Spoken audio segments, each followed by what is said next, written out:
आज हम बात कर रहे हैं एक सर्किट के एनालिसिस के बारे में, क्योंकि ये सर्किट एनालिसिस जो होता है वो सही तरीके से पहचानना बहुत ज़रूरी होता है, उसका एनालिसिस करना बहुत ज़रूरी होता है। क्योंकि अगर हम ये सर्किट का एनालिसिस ठीक तरह से नहीं कर सकता तो हमारा ये जो प्रॉब्लम है ये कभी सॉल्व नहीं होगा।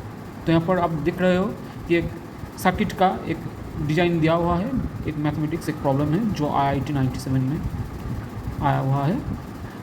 आज हम इसको सॉल्व करते हैं।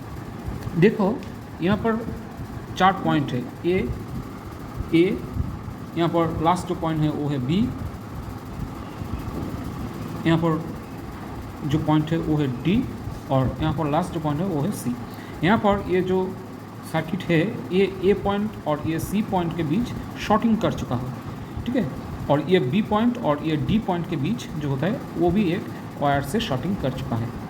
तो ए पॉइंट सी पॉइंट के बराबर काम करेगा और डी पॉइंट बी पॉइंट की तरह काम करेगा यहाँ पर। तो अगर हम इसको एनालिसिस करते हैं तो हम नेक्स्ट दिखाते हैं एनालिसिस ऐसा होगा।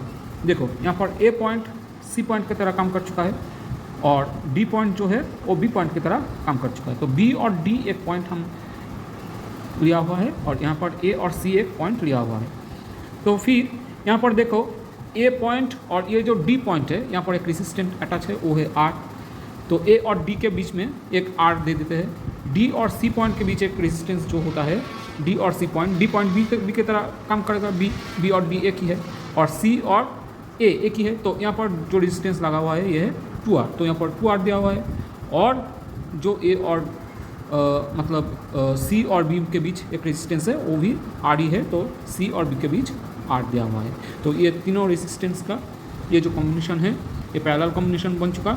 और वहाँ पर जो रिजल्ट आया हुआ है हम ये देखते हैं रेजिस्टेंस का पैरेलल का जो फॉर्मूला अप्लाई करके हम रेजिस्टेंस जो आ चुका है यह है 0.4 है। तो इस तरह प्रॉब्लम पाने के लिए, इस तरह प्रॉब्लम का सॉल्यूशन पाने के लिए आप हमसे जुड़े रहिए, सब्सक्राइब और लाइक करना मत भूलिए। Thank you.